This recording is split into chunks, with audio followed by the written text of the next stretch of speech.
Olá, meus queridos, tudo bem? Vamos começar então com a nossa aula. Eu trouxe aqui o material do Positivo, os slides que o Positivo proporciona para nós, e a gente vai estar trabalhando em cima deles. Eu optei por não ficar aparecendo no vídeo para a gente poder focar mais no conteúdo, ok? Então, os dois conteúdos que nós trabalhamos foram Geografia para entender o mundo, né? O conteúdo principal é espaço geográfico e todas as interações que ocorrem dentro dele. E depois, na segunda unidade, nós trabalhamos com cartografia, as diversas formas de representação do espaço, ok?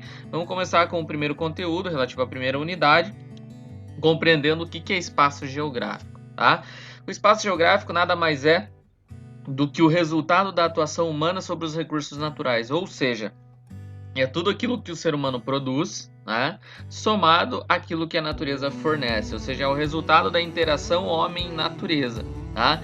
As sociedades mesmas, por meio das atividades econômicas, das suas técnicas, elas vão se apropriar dos recursos naturais e vão transformá-los da maneira que melhor lhes convém, ou seja, tudo aquilo que a natureza nos fornece, a gente consegue converter para satisfazer as nossas necessidades. Por exemplo, a gente pode barrar um rio para construir uma represa e produzir energia elétrica. A gente pode derrubar uma floresta para utilizar a madeira, tá? Então, por meio da evolução das técnicas e tecnologias, o ser humano vai desenvolvendo as suas atividades econômicas e aos poucos ele vai construindo a nossa sociedade, ou seja, vai construindo o nosso espaço geográfico. Então, o espaço geográfico nada mais é do que o resultado da interação humana diante da natureza. É o contexto geral, é o todo, é o nosso planeta, somando tudo aquilo que é construído pelo ser humano, mais aquilo que a natureza nos fornece. Tá? As atividades humanas, quando elas vão se desenvolvendo, elas dependem, obviamente, dos recursos naturais, porque sem solo nós não teríamos onde construir, sem alimentos a gente morreria de fome, sem água morreríamos de sede. Então, como que a gente pode estar sobrevivendo sem a natureza? Então, as atividades humanas, elas dependem da obtenção e da transformação dos recursos naturais, mas é claro que nos últimos anos a gente vem tendo algumas discussões que visam responder essa perguntinha que está na tela de vocês. Como desenvolver e utilizar os recursos naturais sem gerar tanto impacto ambiental? Né? É uma resposta meio complexa, mas se a gente quiser, se o ser humano quiser, ele tem capacidade para desenvolver as atividades sem causar tanto impacto. Basta querer e não colocar só o aspecto econômico, só o dinheiro na frente daquilo que é importante. Vocês têm visto, né, que o isolamento social causado pelo coronavírus tem feito aí animais voltarem, os peixes voltarem aos canais de Veneza, animais conseguem circular melhor por conta da redução da circulação de pessoas e, obviamente, a redução aí dos impactos ambientais também. A gente pode utilizar a natureza sem grandes danos, por isso que se criou, né, o que nós chamamos aí de agricultura orgânica, por exemplo, que você não utiliza veneno. A gente já tem energias alternativas para substituir o petróleo, o carvão e o gás, que são combustíveis extremamente tóxicos ao meio ambiente, como, por exemplo, a energia solar, a energia eólica, né? E na questão dos automóveis, a gente tem, né, um exemplo aí na imagem que vocês têm no canto inferior direito, um ônibus ali em Curitiba. Esses são os chamados Ibribus, né? Esses ônibus, eles são movidos a biocombustível, né, que reduz aí aproximadamente 90% da poluição emitida por um ônibus tradicional. Então, a gente pode desenvolver sim técnicas que possam reduzir o impacto aí no meio ambiente, né? Basta querer, né? Só que a gente vem passando por uma fase meio complicada nos últimos anos. Ah, a gente tem, né, com a evolução do próprio ser humano, a gente vem desenvolvendo novas técnicas, né, novas formas de atuação diante da natureza. Vocês podem observar a diferença aqui na primeira e na segunda imagem ali, né, da manutenção do café, né, o cultivo de café e a colheita mecanizada. Antes os caras faziam tudo na mão, depois vai vir a máquina que vai substituir essas pessoas, né? Então o desenvolvimento da agricultura ele vai se tornar aí um grande fator de desenvolvimento humano, porque antes os seres humanos eram caçadores-coletores, né? Ou seja, o cara ficava numa área aqui, tem comida por enquanto eu tô bem, acabou, eu vou me deslocar para outro lugar. Então eles iam para outros lugares para buscar comida. Depois que se desenvolveu a agricultura, isso há 10, 15 mil anos atrás, a gente começa a se sedentarizar, ou seja, a gente começa a ficar parado no lugar, a gente constrói a nossa casa, produz o nosso alimento, não precisa ficar se deslocando. Então a evolução das técnicas, ela foi muito importante justamente para desenvolver esse tipo de atividade, tá? A gente sabe que as cidades, elas vão surgir a partir do acúmulo de pessoas em determinados locais, a partir do processo de sedentarização, ou seja, o ser humano deixa de ser nômade e ficar se deslocando de um lugar para outro, então ele sai de um local e vai para outro, né.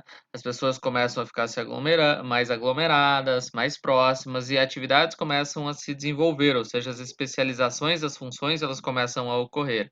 Então, as pessoas vêm para um local próximo, vão começar a se aglomerar, construir suas casas, desenvolve-se assim as cidades. Nenhuma cidade funciona sem certas atividades, né? Então há a criação de uma divisão do trabalho, e a partir dessa divisão do trabalho nós temos a especialização das funções, né? O que significa dizer isso? É claro que uma cidade precisa do cara que varre a rua, ela precisa do cara que vai fazer a instalação elétrica, ela precisa do cara que vai, fazer a manutenção das vias. Então, cada função que existe dentro da cidade, ela é importante. Por isso que nós chamamos isso de especialização de funções, você já pensou se não tivesse o gari para varrer a rua da tua cidade? Ia estar totalmente suja, cheia de lixo. Então, cada função tem o seu papel e a sua importância. Nenhuma função é superior à outra em grau de importância. É claro que elas são importantes de acordo com as necessidades e as áreas onde elas atuam, né. Se vocês observarem, nós temos aqui a usina de Belo Monte, uma foto ali de 2016, depois temos uma foto do Rio de Janeiro, temos a foto aí do Nepal, né, Katmandu, e também a foto aí de São Petersburgo, na Rússia. Se vocês observarem, nós temos 4 paisagens, né, totalmente diferentes, né, Rio de Janeiro, ali Belo Monte, no Pará, o Nepal e a Rússia, né. Vocês viram, são imagens totalmente diferentes, um país com baixo grau de desenvolvimento, o Rio de Janeiro ali com uma favela, né, sendo exposta, uma paisagem mais natural, com modificação, obviamente, que é a usina de Belo Monte, e uma paisagem totalmente modificada, que é ali de São Petersburgo, na Rússia. Então você pode perceber que existem paisagens diferentes de acordo com as necessidades, humanas, tá. Mas o que é uma paisagem? Quando você fala em paisagem, você geralmente pensa um campo, um bosque, um rio, uma praia, a gente pensa sempre que é uma imagem bonita, né, mas a paisagem, ela é um conjunto de elementos naturais, né. E que são esses elementos naturais? Aqueles que são produzidos pela natureza, tá. Tá, beleza, professor, mas e o que que são elementos culturais? Os elementos culturais são aqueles criados pelos seres humanos. Então, quando eu falo de elementos naturais, eu estou falando daquilo que é produzido pela natureza, como vocês podem observar na imagem que eu coloquei aqui, né? Uma praia paradisíaca sem nenhum ser humano, só elementos naturais. E quando eu falo de elementos culturais, eu já estou falando de coisas que foram construídas pelos seres humanos. Então, a paisagem, ela tem duas divisões, que nós chamamos de paisagem natural e paisagem cultural, tá? A paisagem natural, obviamente, é aquilo que é criado pela natureza, e a paisagem cultural, obviamente, é aquela que é criada aí pelo ser humano. Um outro conceito que nós trabalhamos é o conceito de lugar, que nos dá uma percepção individual sobre os espaços, de acordo com a experiência de cada pessoa. Em sala de aula, eu pedi para que vocês desenvolvessem um desenho, mostrando onde era o lugar de vocês, né. Alguns colocaram que era no quarto, outros colocaram que era na sala, teve alguns que colocaram que era na geladeira.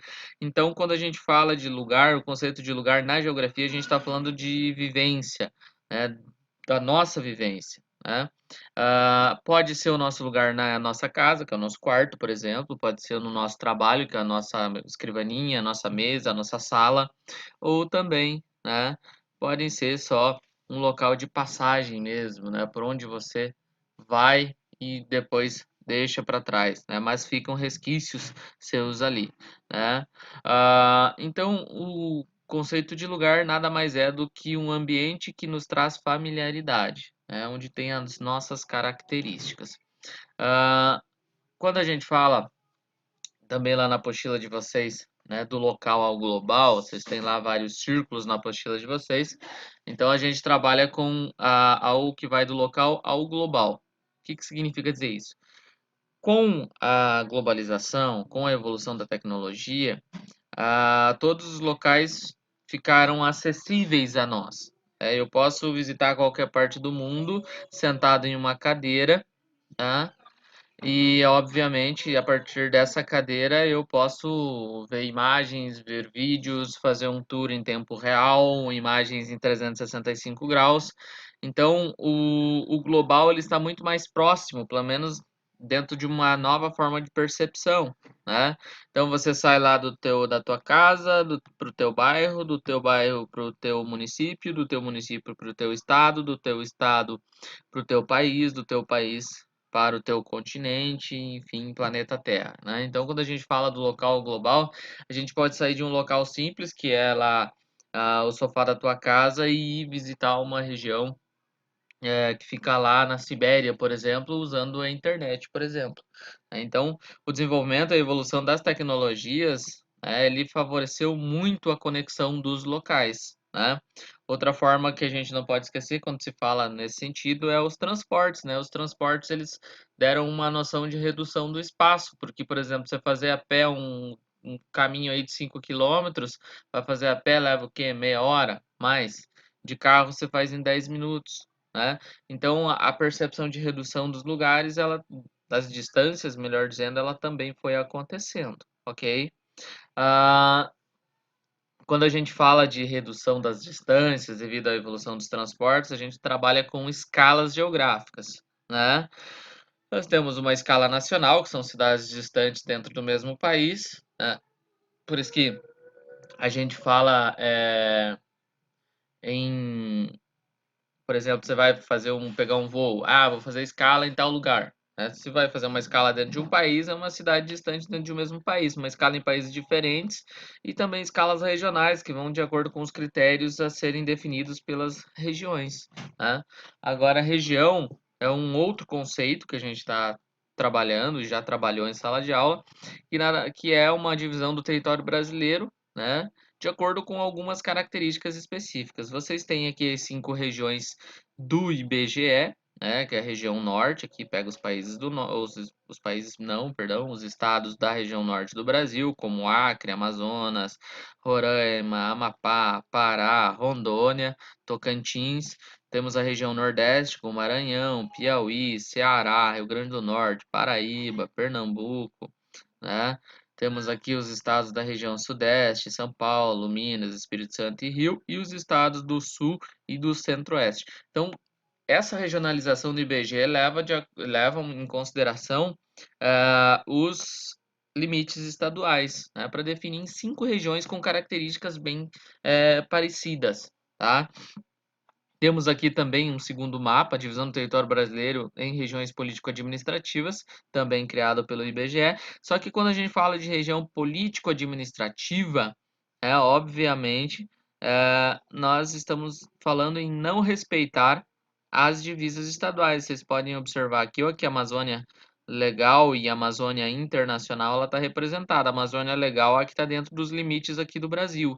A Amazônia Internacional é a Amazônia que está fora dos limites do Brasil. Apesar de você ter as divisões estaduais, quando você observa a cor aqui na legenda, você percebe que a região político-administrativa da Amazônia, ela não está respeitando os limites do Brasil, porque ela não está presente só no Brasil, né?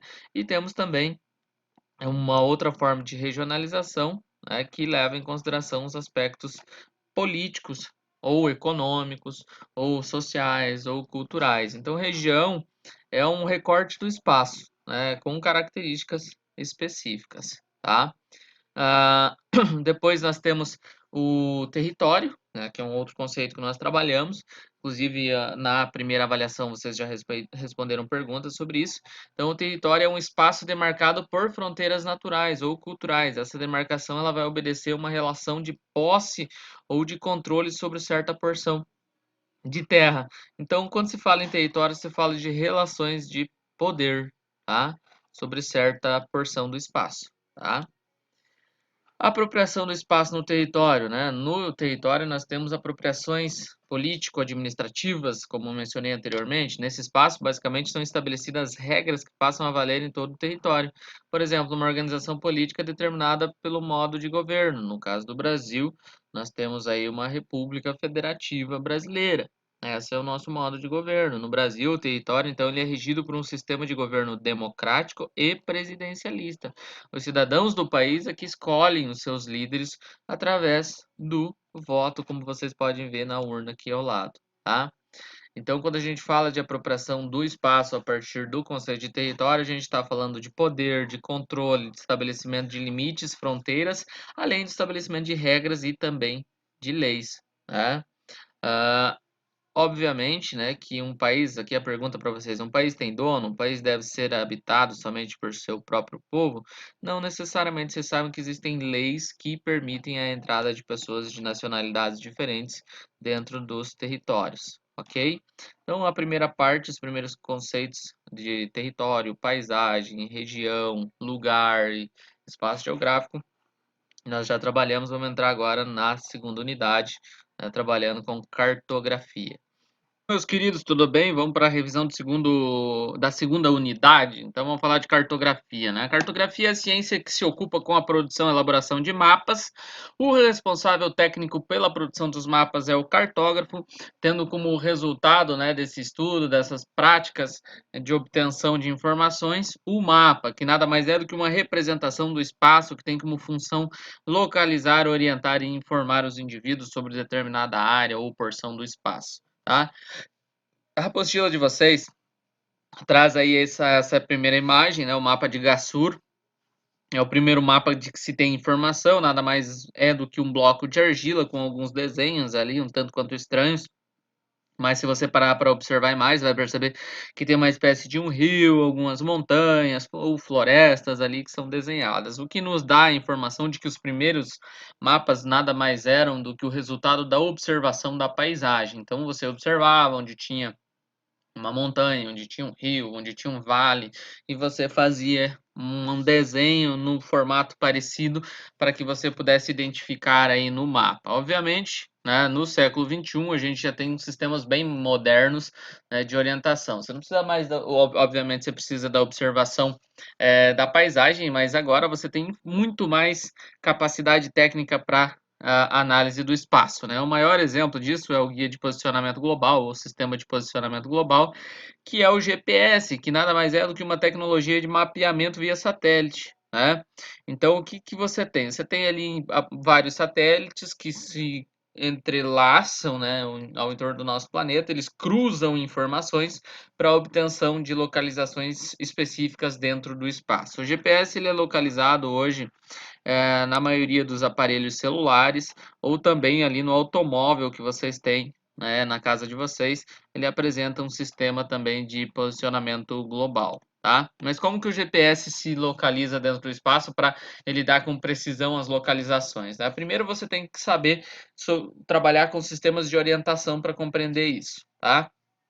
Primeira coisa, você quando acorda pela manhã, o sol ele está nascendo, né? Ele está no seu nascente, né? Ao final da tarde, você vai perceber que o sol ele se deslocou e está se pondo em um outro ponto que não o que ele nasceu, né? Esse movimento, esse deslocamento, a gente vai chamar de movimento aparente do Sol, né? Por que aparente? Porque não é um movimento que o Sol realmente realiza, né? A gente sabe que o nosso planeta Terra, que através do seu movimento de rotação, está se deslocando e nos dá uma percepção de movimento do Sol, mas na verdade não é o Sol que está se deslocando, e sim o nosso planeta através do movimento de rotação, tá?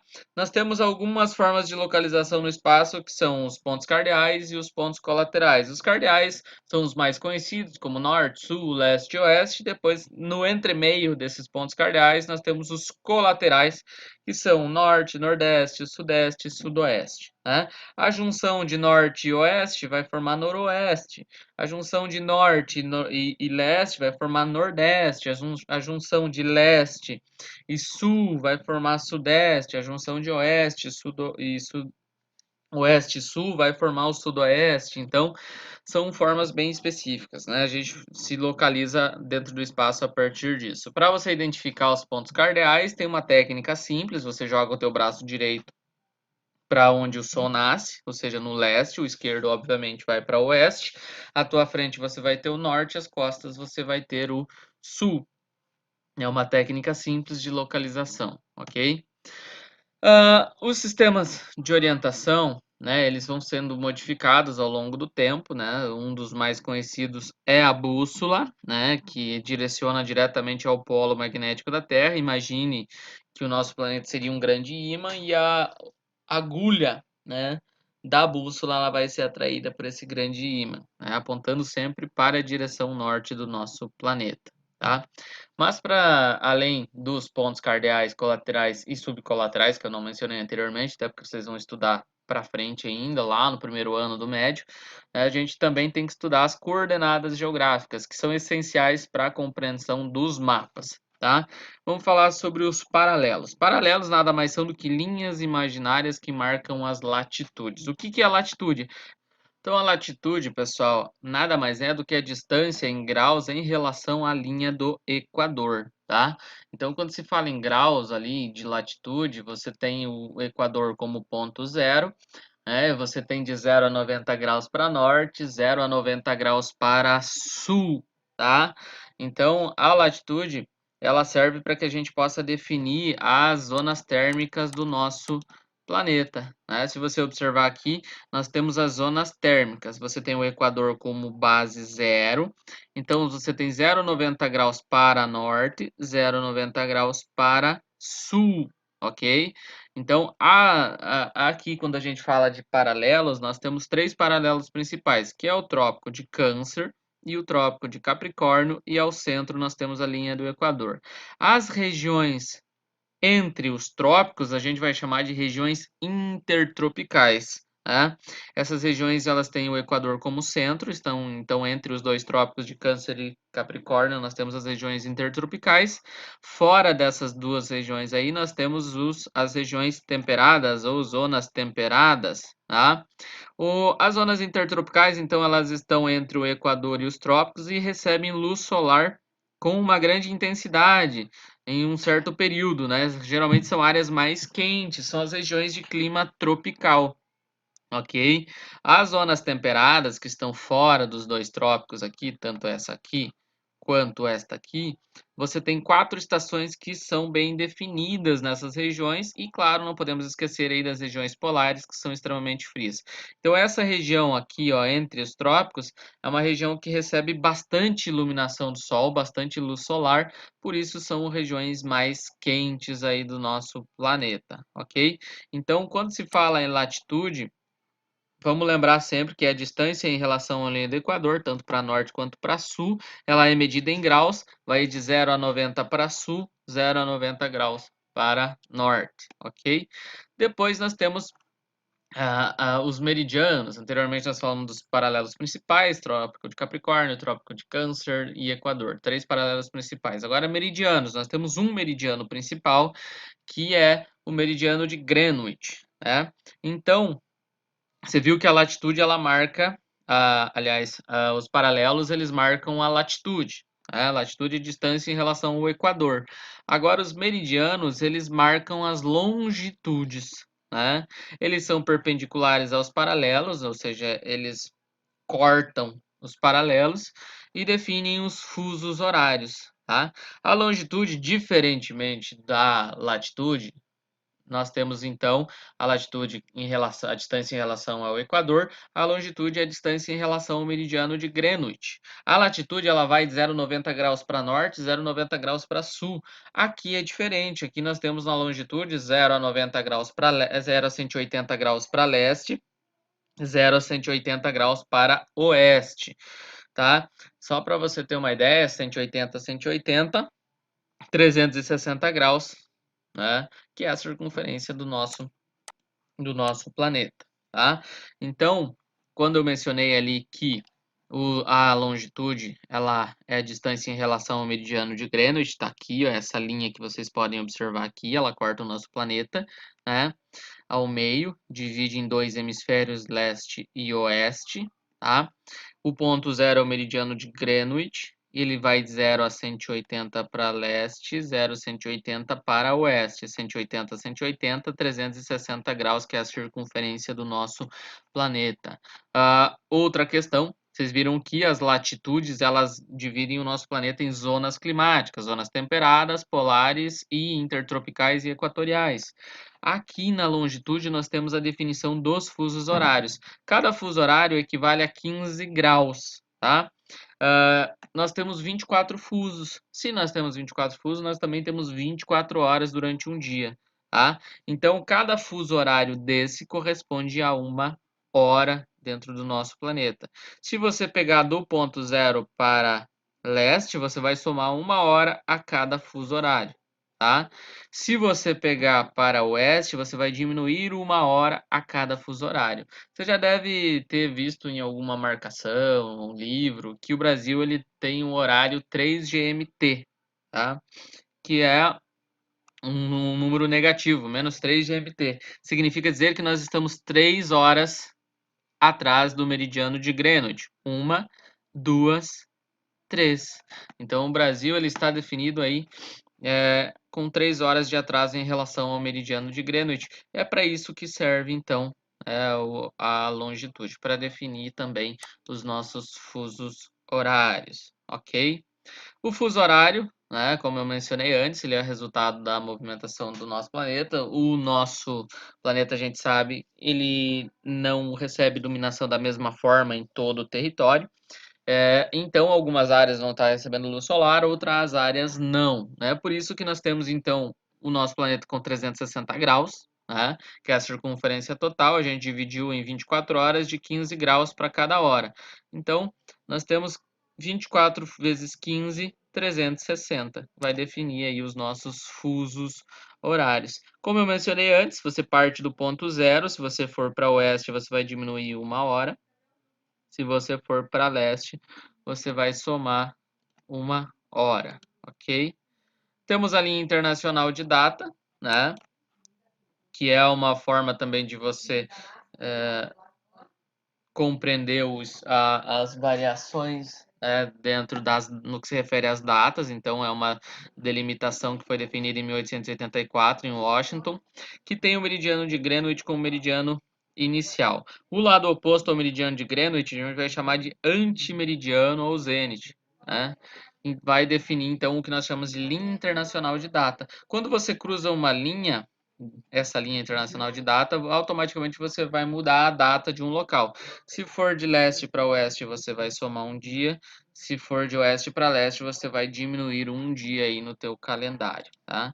Você já deve ter visto isso naquele livro Volta ao Mundo em 80 dias, tá? O Brasil, então, voltando a falar de longitude, né? O Brasil ele apresenta aí 4 fusos horários, né? Você pode observar aqui primeiro fuso, segundo fuso, terceiro fuso, quarto fuso horário. Então nós temos 4 fusos horários atualmente, né? Dentro do nosso país, tá? Outra questão aqui, falando de cartografia, a gente não pode esquecer de falar de escala. Nós temos duas formas de escala, escala gráfica e escala numérica, tá?